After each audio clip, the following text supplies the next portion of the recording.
না সন্ধ্যার সময় সে সম্পর্কে একটু অবহিত করছি আপনাদের। গতকাল সন্ধ্যা আনুমানিক 6টা 50 মিনিটের সময় রাজধানী শান্তিনগর এলাকায় আমাদের একটি টহলটি টহলরত অবস্থায় ছিল। সেই সময় একজন লোক দৌড়ে আসতে দেখে এবং দৌড়ে আসতে দেখায় পুলিশ তাকে চ্যালেঞ্জ করার পরে একটু পরে দেখা যায় আরেকজন লোক পেছন থেকে তাকে ধাওয়া করছিল। ধাওয়া করার সময় সে বলছিল যে এই লোকটা তার বাবা জনৈক লেবু মিয়া, যে কিনা একটা বাসার কেয়ারটেকার, তাকে হুমকি ধামকি দিয়ে আসে এবং অস্ত্র প্রদর্শন করে তাকে আহত করে চলে আসে। পরবর্তীতে পুলিশ তার দেহ তল্লাশি করে একটা বিদেশি রিভলভার উদ্ধার করে এবং তাকে তাদের হেফাজতে দেয়। এই ঘটনায় আটককৃত যে মোহাম্মদ নুরুজ্জামান বিপ্লব, তার বিরুদ্ধে অস্ত্রায়নে একটি মামলা দায়ের করা হয়েছে এবং এই ঘটনার সাথে অন্য কেউ সংশ্লিষ্ট আছে কিনা সেই বিষয়টা তদন্ত করা হচ্ছে। আপনারা জানেন যে কোনো ধরনের চাঁদাবাজি এবং ছিনতাই এসবের বিরুদ্ধে আমাদের শক্ত অবস্থান রয়েছে। নগরীতে যে কেউ যে কোনো ভাবে চাঁদাবাজি বা শৃঙ্খলা বিনষ্ট করার চেষ্টা করুক না কেন, তাকে আমরা অবশ্যই কড়া হাতে দমন করবো। এবং এক্ষেত্রে এই মোহাম্মদ নুরুজ্জামান বিপ্লব অস্ত্র সহ যাকে আটক করা হয়েছে তার বিরুদ্ধে আমরা কঠোর আইনগত ব্যবস্থা গ্রহণ করবো। ধন্যবাদ। আর এই পর্যায়ে আমি ডিসি উত্তরা জনাব মহিদুল ইসলাম স্যারকে সম্প্রতি ঘটে যাওয়া চাঞ্চল্যকর ঘটনা সম্পর্কে আপনাদেরকে অবহিত করার জন্য অনুরোধ করছি। জি, ধন্যবাদ। ধন্যবাদ আলেককে। আসসালামু আলাইকুম, সকলকে স্বাগতম ইলেকট্রনিক মিডিয়ার সম্মানিত সদস্যবৃন্দ। আমি খুবই সম্প্রতি জয়েন করেছি, গতকাল আমি উত্তরা বিভাগে জয়েন করেছি। আমি ডিসি ফাইন্যান্স হিসেবে কাজ করছিলাম। জয়েন করার আগেই আমি 10 তারিখ রাতে, বিশেষ করে আবার পদায়ন হওয়ার পরে আমি গিয়েছি। সেই ঘটনায় আমি জানতে পেরে আমি ওখানে জানলাম আমাদের এডিশনাল এসপি ওখানে আছেন, আমাদের দুজন জোনাল এসি রয়েছে, নাসিব এবং পরে সাদ্দাম ছিল ওকে সহ, আমাদের ওসি রয়েছে, সকল অফিসাররা সেখানে রয়েছে, তারা ঘটনাস্থলে আছে। তো তারপরে আমি নিজেও চলে গেলাম। চলে যাওয়ার পরে আমি জানতে পারলাম, আমিও ঘটনাস্থলে গেলাম, দেখলাম যে এই পুরানপাড়া বাতান এলাকায় যারা শাহিন শাহনওয়াজের যে একটা 6তলা বিল্ডিং এর 4তলায়, আমরা জানলাম এটা 6তলা 6 নম্বর ফ্ল্যাট, ওইটা ওখানে হাবিবুল্লাহ বাহার ডিগ্রি কলেজের যে সাবেক উপাধ্যক্ষ জনাব সাইফুর রহমান ভূঁইয়া, ওনার এজ হবে 49 বা 50, তো উনি খুন হয়েছেন। ওনাকে আমরা এই বিষয়টা জানতে পেরে দেখলাম যে রুমের মধ্যে রক্ত তখনও বেশ জমাট বাঁধা। আমরা ওখান থেকে আমাদের রক্তমাখা ছুরি, আমাদের টিম রয়েছে, আমাদের সাব ইন্সপেক্টর, ওসি সকলে ওই আমাদের যে বিছানার বেডশিট এগুলো আমরা জব্দ করেছি, জব্দ করে থানায় নিয়ে গিয়েছি। থানায় নিয়ে গিয়ে আমরা এই বিষয়ে এই মামলার রহস্য উদ্ঘাটনের জন্য আমরা একটা টিম ওয়ার্ক করে আমি সহ আমাদের এডিশনাল এসপি, এডিসি, আমাদের দুজন এসি, আমাদের অফিসার ইনচার্জ উত্তরখান থানা, তদন্ত এবং সব অন্যান্য সাব ইন্সপেক্টর বিন্দু মিলে আমরা বসে এই বিষয়ে রহস্য উদ্ঘাটন দ্রুত যাতে এটা ডিটেক্ট করা যায়, তো করার জন্য আমরা সারা রাত ধরে এখানে সিডিআর অ্যানালিসিস করি এবং সিসিটিভি ওই এলাকায় আছে কিনা এগুলো দেখে, এবং যারা সাইফুর রহমানের তখনও তিনি জীবিত ছিলেন, তো যখন তাকে যারা হসপিটাল নিয়ে গিয়েছে তাদেরকে জিজ্ঞাসাবাদ করে, স্থানীয় লোকদের জিজ্ঞাসা করে আমরা এই সম্পর্কে আমরা একটা প্রাথমিক ধারণা গ্রহণ করি এবং সেখান থেকে আমরা অপারেশন প্রস্তুত করি। আমাদের বিভিন্ন 3-4টে টিমকে আমরা বিভিন্ন দিকে আমরা পাঠিয়ে দিই, আমাদের বিভিন্ন ডাইমেনশন আমরা গ্রহণ করি যে এইগুলোর মধ্যে আমাদের এই ঘটনা হয়তো ডিটেক্ট হবে। তো আমরা এক পর্যায়ে সফল হই, আমরা জানতে পারি, আমরা একটা টিমের মধ্যে আমরা জানতে পারি যে আমরা দুজনকে আমরা গ্রেপ্তার করি ফরিদপুর থেকে। ফরিদপুর থেকে দুজনকে, স্বামী স্ত্রী দুজনকে গ্রেপ্তার করে আমরা নিয়ে আসার পরে আমরা জিজ্ঞাসাবাদ করে আমরা জানতে পারি যে এদের একজনের নাম হচ্ছে নাজেম, তার স্ত্রীর নাম হচ্ছে রূপা।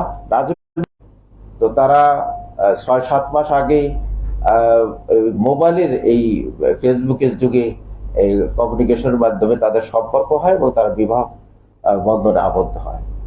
তো নাজেমের বাড়ি হচ্ছে নীলফামারীর এই জলঢাকা, আর তার ওয়াইফ যে রূপার বাড়ি হচ্ছে সালতা, ফরিদপুর। তো এরা যে রংপুর থেকে, এরা মূলত রংপুর থেকে আসছে, লালমনি এক্সপ্রেসে এসেছে ইয়াতে কমলাপুর রেল স্টেশনের নামে, কমলাপুর রেল স্টেশনের নামে এরা আবার পরবর্তীতে চলে যাবে ফরিদপুরে চলে যাবে। ট্রেনের জন্য তারা ওয়েট করতেছিল 8 নম্বর প্ল্যাটফর্মে। এক পর্যায়ে এই নাজেম তার স্ত্রীর বলল যে আমি নাস্তা নিয়ে আসি, তুমি এখানে ওয়েট করো। ইন দ্য মিন টাইম রূপা কিছুটা ঝিমানি এসেছে, ঘুমিয়ে পড়েছে। তার ব্যাগ, তার যে জিনিসপত্র পার্স ছিল এগুলো হারিয়ে যায়। এরপর সেই রূপা তখন একটু সম্বিত ফিরে পেয়ে সে খোঁজাখুঁজি করে দেখে তার ব্যাগ হারিয়ে গেছে, তার পার্স হারিয়ে গেছে। তখন সে আশেপাশের লোকজনকে জিজ্ঞেস করতেছিল। একটা পর্যায়ে আর একটা মহিলা যাচ্ছিল, তাকে সে ডেকেছে। কিন্তু ওই এলাকায় সাইফুর রহমান ভূঁইয়া ওই জায়গাটার মধ্যে যাচ্ছিল, সে কাছাকাছি এসে তাকে জিজ্ঞেস করলো যে তুমি কি আমাকে ডেকেছো? তখন রূপা বলেছে যে না, আমি আপনাকে ডাকিনি, আমি ওই মহিলাকে ডেকেছি। তখন বললো যে পাশাপাশি জিজ্ঞেস করেছে যে তোমার কি হয়েছে? তুমি তখন বলেছে যে আমার ব্যাগ হারিয়ে গিয়েছে, আমার পার্স হারিয়ে গেছে, আমার টাকা পয়সা যা ছিল সব হারিয়ে গিয়েছে। আবার আমি ফরিদপুরে যাব, এখন আমি কিভাবে যাব? বলছে তোমার সাথে কি আর কেউ আছে? যে আমার স্বামী আছে, সে রাস্তা আনতে গেছে। তো তখন ইন্দামিটাম আরো কথাবার্তা হয়েছে। এর মধ্যে নাজেম চলে আসছে, আসার পরে বলছে তোমরা কি করো? ওরা বলছে যে আমরা কিছু করি না এরকম। তো আমরা ইয়েতে তো তখন বলেছে যে তোমরা আমার সাথে চলো, আমার 6 তলা বাড়ি রয়েছে, আমার গাড়ি রয়েছে, তুমি ড্রাইভিং শিখে তুমি আমার গাড়ি চালাবে। আর আমার স্ত্রী আছে, ছেলে আমার স্কুলে পড়াশোনা করে, আমার 6 তলা বাড়ি, তুমি বাবার বাসায় কাজ করো। এই কথা বলে ওদেরকে মোটামুটি অটোতে চলে যায়। এই যে পুরানপাড়া বাতান উত্তরখানায় এই বাসায় এই তারা তোলার পরে দেখে যে লক, ওই চাবি যখন খুলছিল তখন রূপা জিজ্ঞেস করেছে তাকে যে আপনি তো বললেন আপনার স্ত্রী আছে, এখানে আপনার স্ত্রী কোথায়? আপনি তো নিজে আপনার তালাবদ্ধ রুম বাসা। তখন বলেছে যে না, আমার স্ত্রী আর এক বাসায় চলে গেছে, 4-5 দিন পরে আসবে। এরপরে যা হোক ওরা ভেতরে থাকার পরে এরপর এটা হচ্ছে আপনার রোজার আগের দিনের কথা, পরের দিন রোজা শুরু হবে। তো এর মধ্যে আপনার এই যে থাকলো, জিজ্ঞাসাবাদে যে বক্তব্য দিয়েছে, যে স্বীকার করেছে যে তার এই বিভিন্ন সময়ে শ্লীলতাহানি করত, তাদের যৌন লালসা তার পূরণ করার জন্য নানাভাবে তাকে যৌন নির্যাতন করত। সে যখন বাইরে যেত তাকে তালা দিয়ে রেখে যেত, বলতো যে তোমরা বারান্দার কাছে যাবা না, গেলে তোমার হাজবেন্ডকে মেরে ফেলবো। তারপরে আপনার বিভিন্ন সময় তার শরীরের বিভিন্ন অংশে হাত দিত। বিভিন্ন রুম আরো ছিল, সে কোনো রুমে কোনো ফার্নিচার নেই, আমরাও গিয়ে দেখেছি। একটা রুমে শুধু একটা খাট রয়েছে, সেখানে বলতো অন্য রুমে থাকতে দিত না। একটা রুমে তারা শুধু 3 জনেই, মাঝখানে ছেলেটা থাকতো সাইফুর রহমান এক সাইডে, মেয়েটা অ্যাকচুয়ালি বিভিন্ন সময় মেয়েটার গায়ে হাত দিত। তো এইভাবেই চলছিল। মেয়েটা খুবই বেশি এই বিষয়, তার স্বামীকে যেহেতু মেরে ফেলতে চায়, সে কারণে সে একটা ভয়ে তার স্বামীকেও কথা বলতে পারছিল। তো এক পর্যায়ে শেষের দিন যেটা হচ্ছে 9 তারিখ দিবাগত রাতে, 10 তারিখ শুরুতে যেটা হয়েছে, 3 জন একসাথে শুয়েছে।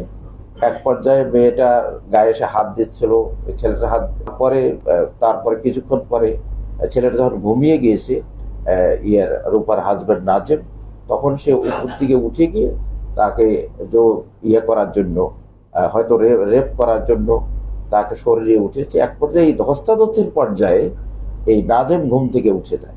ঘুম থেকে উঠে সে তাকে চিৎকার করে যে তুমি তাকে ছেড়ে দাও, রূপাকে ছেড়ে দাও, তাহলে কামিল মেরে। এই মধ্যে সে যখন ছাড়ছিল না, তখন তাকে করলো, সে রুম থেকে গিয়ে রান্নাঘর থেকে একটা বটি নিয়ে আসলো। বটি নিয়ে এসে তখনও নাজেম বা রূপার বক্তব্য পথে যে তার শরীরের উপরেই হচ্ছে আপনার সাইফুর রহমান ভূঁইয়া, তখন তাকে কোপানো শুরু করে এই বটি দিয়ে। মাথার এই খুলিতে অনেকগুলো কোপ রয়েছে। এরপর যে ঠেকাতে যাচ্ছিল, তার হাতের অনেকগুলো কোপ রয়েছে, অনেকগুলো কোপ খেয়েছে শরীরের বিভিন্ন জায়গায়। তো এক পর্যায়ে সে দৌড় দিয়ে বাথরুমের মধ্যে ঢুকে সিটকিনি দিয়েছে।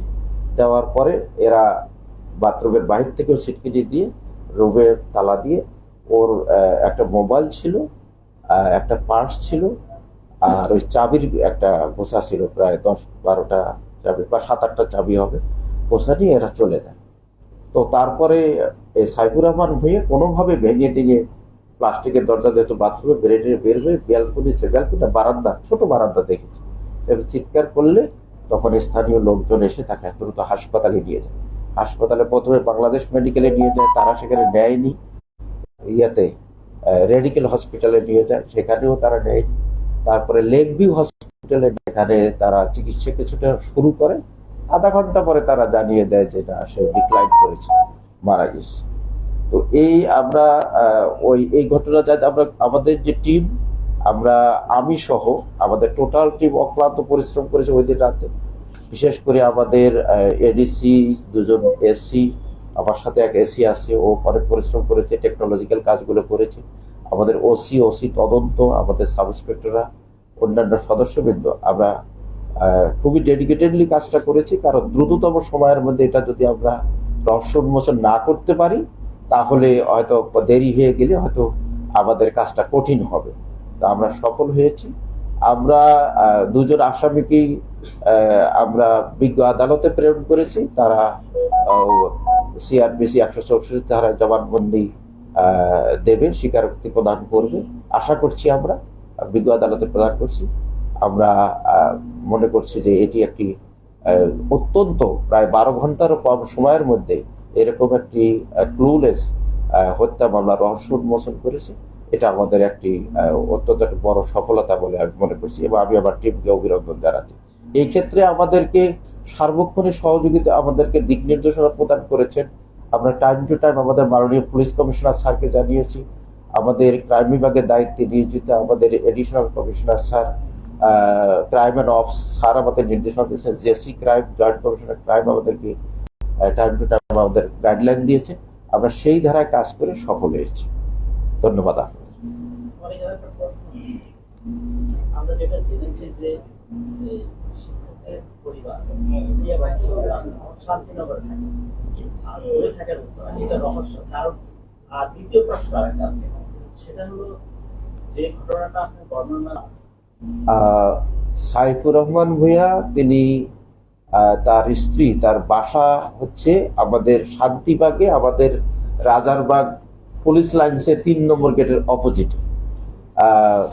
তো সেখানে তার 2 সন্তান, এক সন্তানের বয়স একটা, 2টো ছেলে। এক ছেলে হচ্ছে 8ম শ্রেণীতে পড়ে মতিঝিল আইডিয়াল স্কুলে, আর একটা ক্লাস 4-এ পড়ে। তার স্ত্রী নাম সাদিয়া। তারা এই বাসায় ছিল ডিসেম্বর পর্যন্ত, এখনো আছে তার স্ত্রী এখানে। উনি আবার ওনার মেয়ে এই সাইফুর রহমানের ওয়াইফকে দিয়েছে, তার নামে এই জমি 2.5 শতক জায়গা, যেখানে ঘটনাস্থল তার সামনে। এই জায়গাটা একটা সময় ময়লা ছিল, ছিল, মানে ঝোপঝাড় ছিল, সেটা সে পরিষ্কার করেছে, আমরা দেখেছি। ঘটনার 3 মাস, অনুমানিক 3 মাস বা 2.5 মাস আগে তিনি এই সাইফুর রহমান ভূঁইয়া এই বাসাটি ভাড়া নেন। তো ভাড়া নিলে তিনি এই বাসায় এখানে বাড়ি করবেন বা দেখাশোনা করবেন, বা এই জায়গাটায় কোনো কিছু করবেন, হতে পারে এরকম পরিকল্পনা থেকে তিনি এই বাসাটি ভাড়া নেন।